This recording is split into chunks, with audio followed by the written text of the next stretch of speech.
इस क्लास में बात करते हैं बीएससी फोर्थ सेमेस्टर फिजिक्स के इंपॉर्टेंट मल्टीपल चॉइस क्वेश्चन के बारे में। ठीक है, तो हमारे बुक का टाइटल किया था the perspectives of modern physics and basic electronics. ठीक है, तो इसके अंदर भी 4 यूनिट है, इसके अंदर भी 4 यूनिट है। ठीक है, तो हम स्टार्ट कहाँ से करेंगे? यहाँ से पर्सपेक्टिव ऑफ मॉडर्न फिजिक्स से स्टार्ट करेंगे। ठीक है, तो कुछ बातें नोट कर लो क्योंकि मल्टीपल चॉइस क्वेश्चन होते हैं हमारे एग्जाम में और हाँ, 4 में से एक ही सही होता है। मतलब हमारा एग्जाम सिंगल करेक्ट वाला है, मल्टीपल करेक्ट वाला है नहीं कि 2 सही हो सकता है, 3 सही हो सकता है। तो अगर सिंगल करेक्ट वाला है तो 4 ऑप्शन मिलते हैं, तो 4 बार हमने नहीं लिखा है। ठीक है, हमने सिर्फ 2 ऑप्शन लेके चला है क्योंकि बुक में तो हर जगह 4 ही ऑप्शन दिया था, लेकिन हमने क्या किया, सिर्फ 2 लिखा। थोड़ा सा लिखने में टाइम जा रहा था इसलिए। ठीक है, और कोई बात नहीं है। तो एक सही एक गलत ऑप्शन रहेगा। सही वाला बस आपको सही से मतलब है कि सही कैसे आया और कौन सा है। ठीक है, तो चलिए शुरुआत करते हैं। पहला क्वेश्चन क्या है? The main condition for frame of reference is that it should to rigid. ठीक है, किसी भी फ्रेम ऑफ रेफरेंस का मेन कंडीशन ये है कि वो रिजिड होना चाहिए। हो गया theory of classical mechanics, Isaac Newton. The position और state of a motion of any object may appear to be different for different frame of reference. किसी भी ऑब्जेक्ट का स्टेट मतलब कि वो मूव कर रहा है या रुका हुआ है या उसका पोजीशन कि वो कहाँ पहुंचा है, ये अलग अलग फ्रेम ऑफ रेफरेंस मतलब अलग अलग ऑब्जर्वर के लिए अलग अलग हो सकता है। मान लो हमारे पास एक ट्रेन चल रही है, ट्रेन में एक आदमी बैठा है, तो वो क्या दिखेगा कि जो साइड में रोड साइड में जो रोड साइड में जो पेड़ लगे हुए हैं वो क्या पीछे की तरफ जा रहे हैं, ऐसा उसको दिखेगा। उसको क्या दिखेगा कि मैं शांति से रेस्ट में बैठा हुआ हूँ ट्रेन पे, भले ही ट्रेन आगे जा रही है लेकिन वो क्या सोचेगा कि पेड़ सभी पीछे जा रहे हैं। और वही कोई अगर एक आदमी है या इंसान है जो रोड पे खड़ा हुआ है और ट्रेन को ऑब्जर्व कर रहा है, तो उसको क्या दिखेगा कि मैं रुका हुआ हूँ और ट्रेन आगे जा रहा है। ठीक है, तो किसी भी ऑब्जेक्ट का पोजीशन या स्टेट अलग अलग फ्रेम ऑफ रेफरेंस के लिए अलग अलग होता है। ठीक है, फ्रेम ऑफ रेफरेंस कितने प्रकार के होते हैं? Frame of reference are 2 types, inertial and non inertial. Inertial frame of reference is also called Galilean frame of reference. ठीक है, in inertial frame of reference acceleration is zero. Inertial के अंदर acceleration होता ही नहीं है क्योंकि वेलोसिटी वहाँ पे कांस्टेंट होती है। अर्थ क्या है? Non inertial frame of reference है। इस बात में इस क्वेश्चन में बहुत कंफ्यूजन होता है कि अर्थ इनर्शियल है कि non inertial. Day to day life में क्योंकि अर्थ के सेंट्रीपिटल एक्सेलरेशन का वैल्यू बहुत ज़्यादा कम आता है, इसलिए हम ऐसा मान लेते हैं कि वो इनर्शियल है। लेकिन जब भी आप कैलकुलेशन करोगे तो वहाँ पे फिजिक्स के अंदर उसको नॉन इनर्शियल मान के सॉल्व किया जाता है। ठीक है, आप किसी भी टीचर से पूछोगे वो यही बोलेगा कि अर्थ क्योंकि रोटेट कर रहा है, उसके पास रोटेटरी एक्सेलरेशन है, तो वो एक नॉन इनर्शियल फ्रेम के अंदर आता है। ठीक है, क्योंकि इनर्शियल के अंदर एक्सेलरेशन का कॉन्सेप्ट ही नहीं है। इनर्शियल के अंदर एक्सेलरेशन जीरो होता है, लेकिन जिसके पास भी एक्सेलरेशन होगा वो नॉन इनर्शियल के अंदर आ जाएगा। ठीक है, accelerating reference frame are non inertial frame. देखो लिखा हुआ है ना, जितने भी एक्सेलरेटिंग रेफरेंस फ्रेम होते हैं वो नॉन इनर्शियल फ्रेम के अंदर आते हैं। Newton law of motion is invalid in non inertial frame. जितने भी न्यूटन लॉ ऑफ मोशन है वो नॉन इनर्शियल फ्रेम के अंदर इनवैलिड होते हैं, लगाए नहीं जा सकते। ठीक है, चलो आगे बात करते हैं। देखो आगे बढ़ने से पहले गैलीलियन ट्रांसफॉर्मेशन की कुछ इंपॉर्टेंट टर्म है, उनको आप देख लो। ठीक है, हो सकता है ये पूछ लिए जाए। जैसे देखो अगर ट्रांसफॉर्मेशन ऑफ पोजीशन पूछेगा तो कैसा लिखा रहेगा? X dash equal to X minus B T, Y dash equal to Y, Z dash equal to Z, T dash equal to T. Transformation of distance या लेंथ पूछेगा तो L equal to L dash. Transformation of velocity D R dash upon D T equal to D R upon D T minus भी, या इसको आप ऐसे भी लिख सकते हो U dash equal to you minus भी। ठीक है, ट्रांसफॉर्मेशन ऑफ एक्सेलरेशन पूछेगा तो D U dash upon D T equal to D U upon D T, या इसको A dash equal to A से डिनोट कर सकते हो। ठीक है, क्योंकि मल्टीपल चॉइस क्वेश्चन है तो रीजन तो पूछने वाला है नहीं, सिर्फ बस याद रखना कि गैलीलियन ट्रांसफॉर्मेशन में कोर किसके बराबर है? X dash X minus B T और U dash U minus B, A dash A के बराबर, ये याद रखना। ठीक है, फिर चलो क्वेश्चन की बात करते हैं।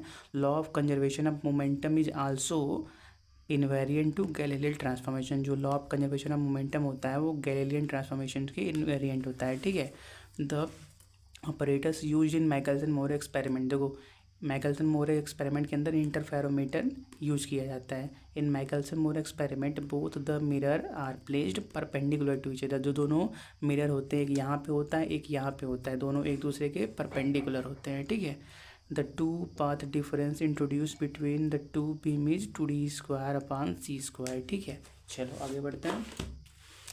Rest mass of photon, photon का रेस्ट मास कितना होता है, 0 होता है।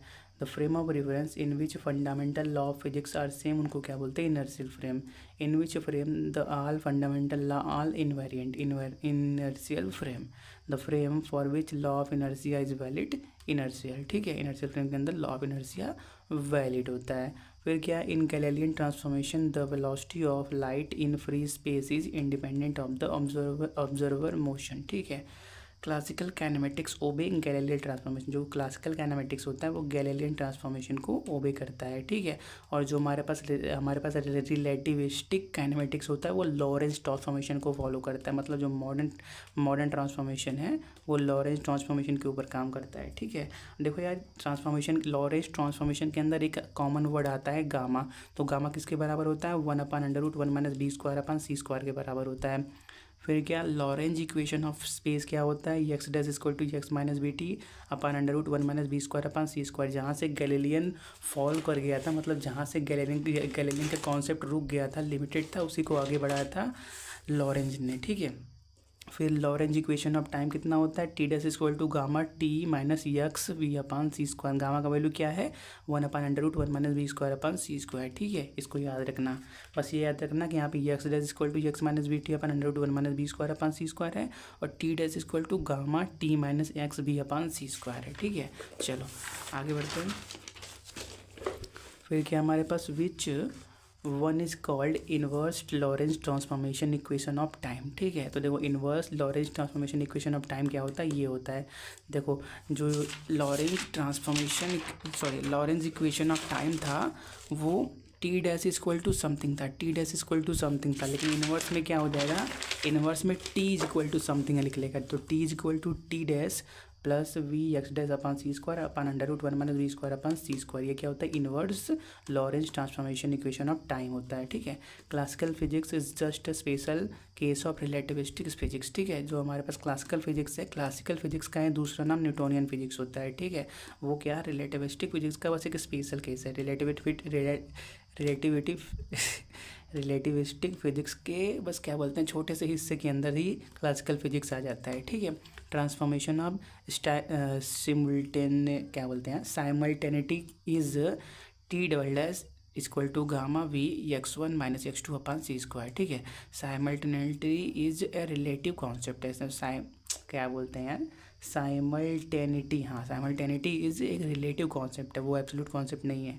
According to Lorentz transformation the length of rod in one frame of reference which is moving with velocity v is shorter than its proper length. देखो proper length क्या होता है, कोई भी एक रॉड मान लो, ठीक है, रॉड क्या हमने ऑब्जर्व किया, हम रॉड का लेंथ हमने क्या किया, मेजर किया, ठीक है। कोई भी एक ऑब्जर्वर है वो रेस्ट पे है, उसके रिस्पेक्ट में हमने क्या किया, उस रॉड का लेंथ मेजर किया, तो उस लेंथ को हम क्या बोलते हैं, प्रॉपर लेंथ बोलते हैं। Length of rod at rest with respect to observer is known as proper length, ठीक है।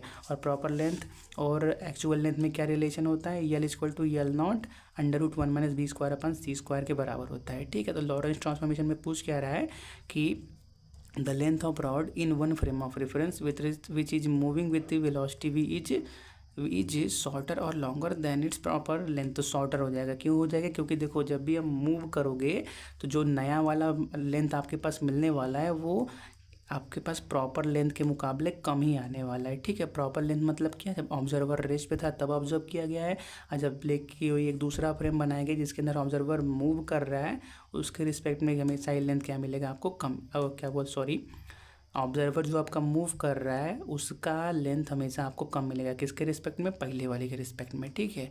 फिर देखो, if v is much less than c, अगर इसी रिलेशन के अंदर यल इक्वल टू यल0 √1 - b²/c² के अंदर अगर आपका v मतलब speed of object speed of light के मुकाबले बहुत ज़्यादा छोटा हो जाए, तो ये वाला जो रेशियो है वो कुछ ना कुछ 0 के बराबर हो जाएगा, v²/c² नियरली 0 के बराबर हो जाएगा, तो बचेगा √1 बचेगा, मतलब उस सिचुएशन में यल0 के बराबर हो जाएगा। कहने का मतलब v का speed much less than c, मतलब क्या, ऑब्जेक्ट ऑलमोस्ट एकदम स्टॉप हो जाए, मतलब कि जो ऑब्जर्वर है, जो फ्रेम ऑफ रेफरेंस है वो रेस्ट पे हो जाए, ऐसे कहने का बात वो बोल रहा है, ठीक है। The equation of time dilation क्या होता है, delta T equal to gamma delta T dash, gamma का वैल्यू पता है 1/√1 - b²/c², वही रख देना यहाँ पे, ठीक है। चलो आगे बढ़ते हैं। In classical mechanics, the mass does not depend upon velocity of particle, which equation show variation of mass with velocity। ठीक है, तो देखो variation of mass with velocity मतलब कि कोई भी ऑब्जेक्ट है जब वो किसी स्पीड से मूव करने लगता है तो उसका मास इंक्रीज हो जाता है। कितना इंक्रीज होता है, M equal to M naught upon under root one minus B square upon C square के फैक्टर से इंक्रीज हो जाता है। एम नॉट क्या होता है, रेस्ट मास, एम क्या होता है, एक्चुअल मास। ठीक है, आइंस्टीन मास एनर्जी रिलेशन क्या होता है, M minus M not C square. ठीक है, relative relation between total energy and relativistic momentum is E square equal to M square C square plus P square C square. ठीक है, इसको याद रखना, कई बार पूछ लिया जाता है कि हमारे पास टोटल एनर्जी ई और रिलेटिविस्टिक मोमेंटम पी के बीच में क्या रिलेशन है, तो ये होता है E square equal to am not C के power 4 plus P square C square के बराबर होता है। ठीक है, फिर क्या है, ये X square plus Y square plus Z square minus C T square is invariant under Lorentz transformation. क्या होता है, ये इक्वेशन जो है वो लॉरेंस ट्रांसफॉर्मेशन के अंदर इनवेरिएंट होता है। ठीक है,